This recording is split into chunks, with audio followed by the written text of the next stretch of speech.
but can we focus?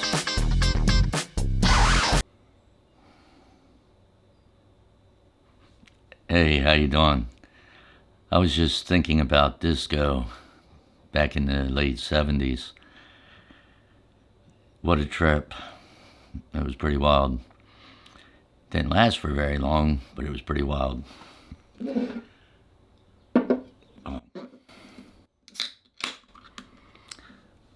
Today it's chips and salsa.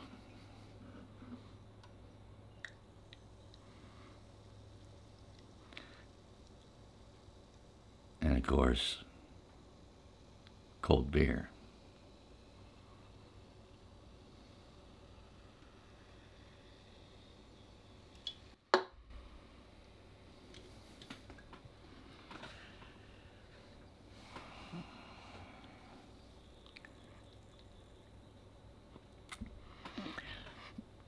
Yeah, so early on in high school, the big thing was skating rinks.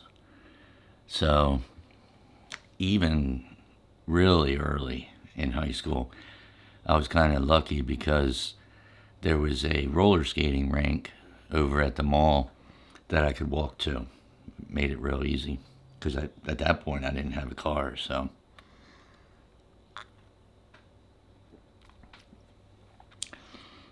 I would just walk over there on the weekends, and roller skating rinks were big at the time. I don't see too many of them today, but they're still in existence. So in the beginning, when I first started going, I didn't own my own skates or anything, so you just rented skates there at the skating rink.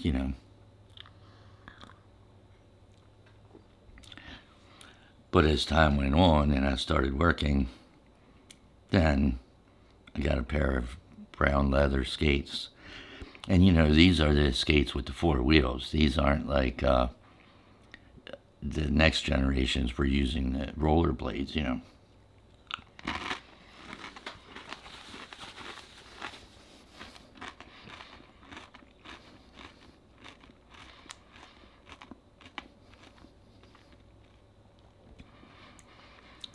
But that lasted for a while. And eventually, once I got my car, when I was 16, I got that 66 Ford Falcon. And then it was really easy because I could drive to different skating rinks too, in different parts of the town. Say, like the skating rinks, there was music at the time, like Steve Miller Band and Wild Cherry was playing Play That Funky Music, and there was Casey and the Sunshine Band. They were real popular at the skating rink. And that rink had the strobe lights and stuff.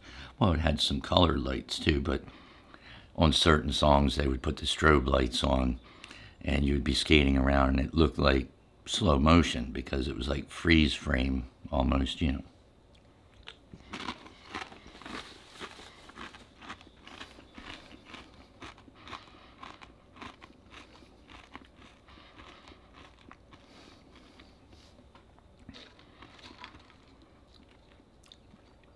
This is that Chi-Chi's salsa. Not too bad.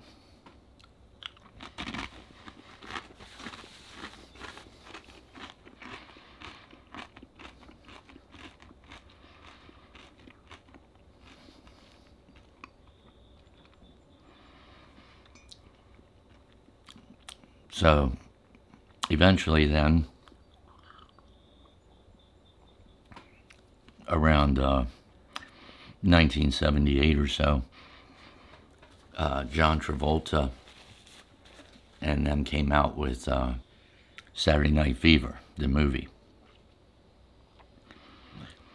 That was part of what led to the whole disco scene.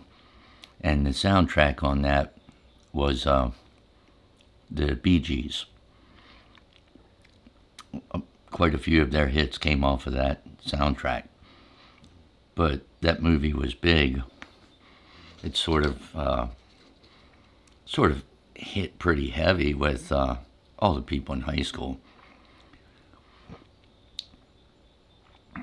So, of course, we went and watched the movie and everything. It wasn't long after that, a lot of disco music was coming out, or disco type music, because just like the soundtrack, from the movie, eventually Blondie came out with Heart of Glass, and that was huge at the time too.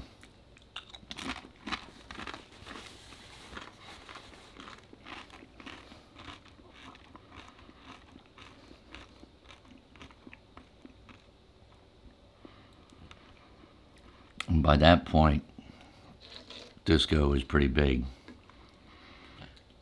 And even a lot of the radio stations were playing mostly all disco. And really heavy synthesizer music that was so close to disco, you couldn't tell much difference.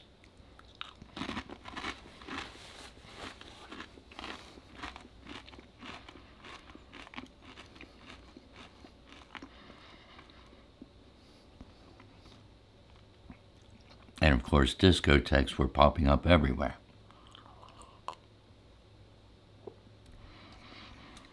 Now, a lot of those discotheques, of course, were in bars and stuff. And in Pennsylvania at that time, you had to be 21 to drink. And so, being in high school, we couldn't get into the discotheques that easily. But what happened was, they even started what they called like underage discotheques. So you didn't have to be 21 to get in there. You could be 25, but they didn't serve any alcohol, so it was perfectly fine. They opened up underage discotheques where you could just go and dance.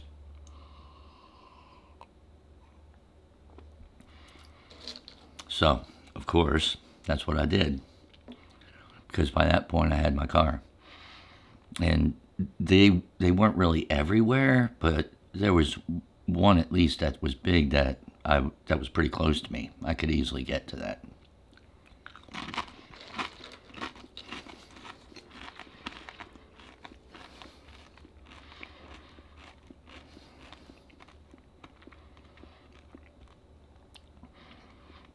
And by that point, I was working and everything, so I could afford some decent clothes and stuff to go to this discotheque. And one of the most important things I remember is you weren't just going to wear like sneakers there. So I got these like 2.5-inch platform shoes, we used to call them.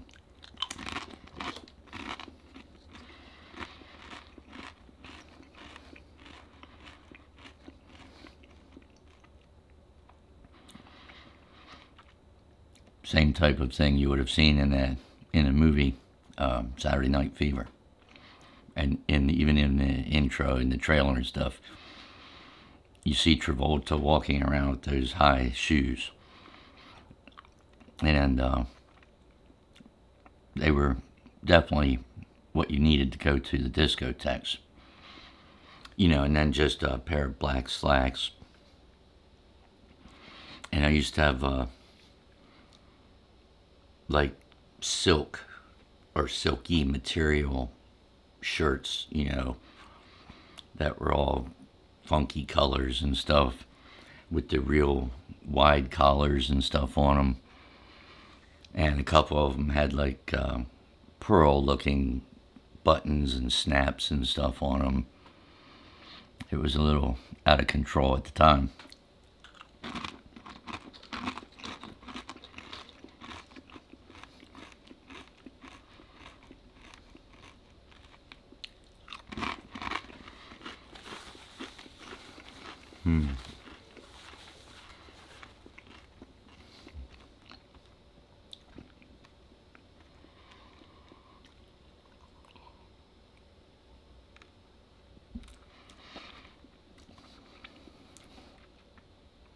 So then on Friday or Saturday night on the weekends, me and my buddies would get ready and head over to the discotheque.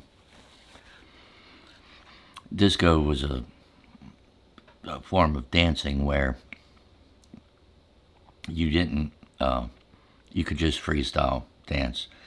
Like there would be people on the dance floor, and of course the dance floor was like the glass that you see with the lights underneath it, sort of like plexiglass. A little bit foggy, but the lights were under it so you could see the lights. And of course the typical disco balls, they had a DJ there, and like a fog machine on some of the songs. They would fire up those little fog machines, and the whole floor would get covered with fog and stuff. It was definitely a different feel than the roller skating rink.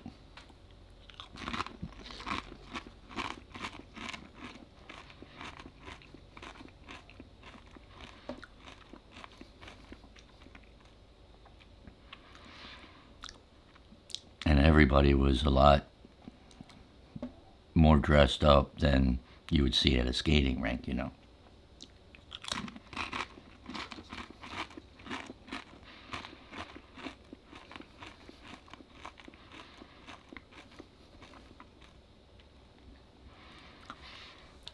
So I was saying about, it was sort of freestyle dancing for a big part of it. And so everybody would just be on the dance floor. And of course, everybody studied all the typical disco moves, like were in that movie, Saturday Night Fever. And a lot of variations to it, but similar.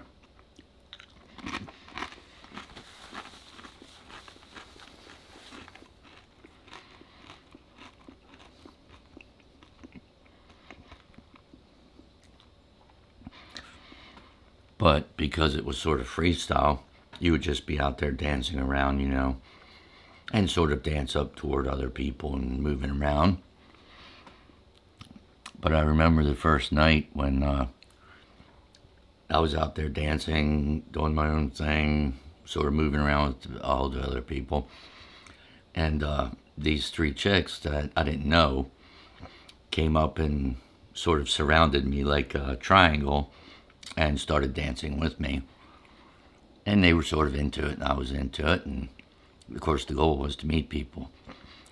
Well, the first time that happened was sort of when I made up my mind. I'm not going back to the roller skating rink anymore. That's become a thing of the past now. So disco was big for that time frame. And like I said, the clubs popped up everywhere. A similar thing happened not too long ago in the past with country music and line dancing, where the next thing you knew, country line dancing places were opening all over the place.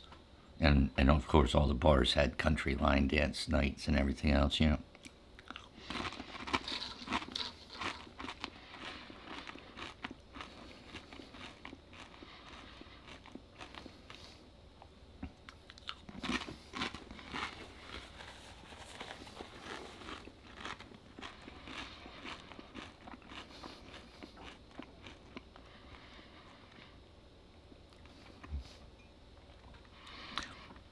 And because all the radio stations, I shouldn't say all of them, a lot of the radio stations were at that time just playing disco, during the late 70s and stuff. And a lot of the rock bands weren't coming out with really killer albums, you know. So there was a lot of discussion about, you know, is like rock dead? Is this the end of rock? You know, and stuff like that. I know it sounds silly at the time, like now. I mean, it sounds silly, but people used to actually have those discussions, like, oh yeah, this disco's so huge, you know, and with like the new sort of electronic music and the synthesizers and everything, and the beat that it was playing at and stuff like that, everybody was becoming convinced, you know, like, where are all the old rock bands, you know?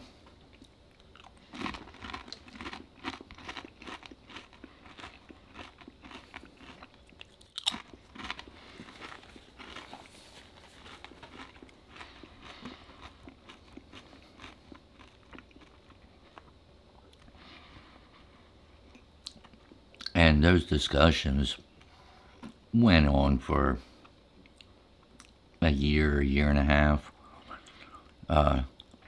Because I know by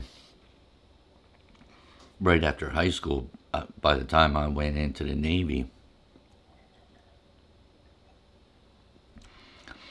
uh, Pink Floyd came out with The Wall. And The Wall was a huge hit. And like I said, I was in the Navy at the time and I was working in Chicago.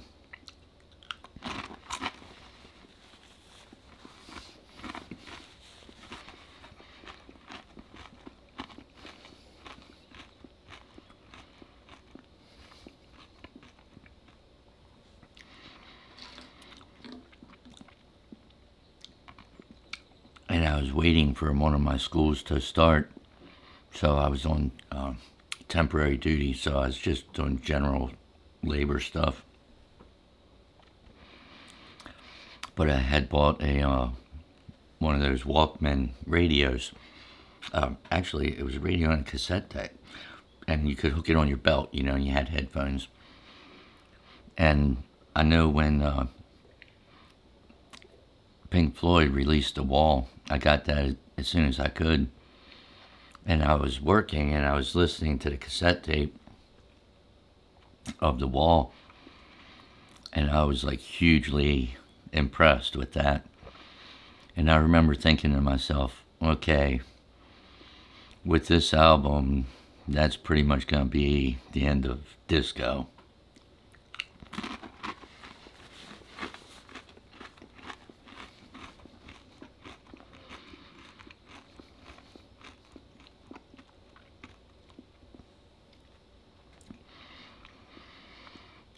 Or at least it's going to be for me, because I couldn't tell you how many times I just played The Wall over and over again.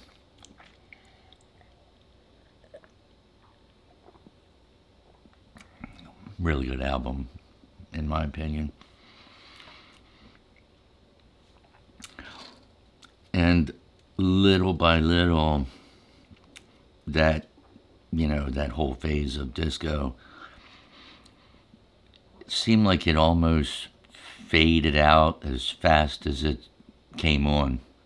And next thing you know, by 80 or the beginning of the 80s, you didn't really see much of disco anymore.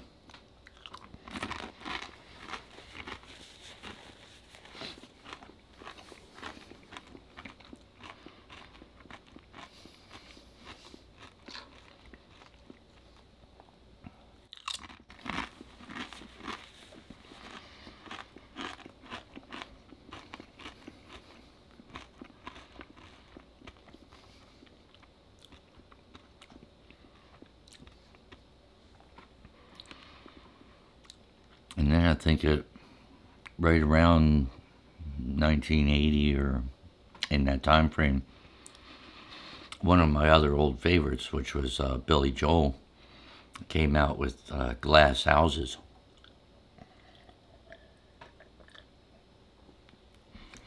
And I think Glass Houses had his one of his hits on it, which was "It's Still Rock and Roll to Me." And in that, he never was huge. He wasn't in the disco movement thing. It's not like he played disco music, but he did branch out quite a bit with different styles of music and stuff. And even his album Glass Houses was a lot different than his very early stuff. You could tell it sort of had an impact, and of course, he knows what's going to sell. He's out to make money and stuff, but he had that was album for him was a success.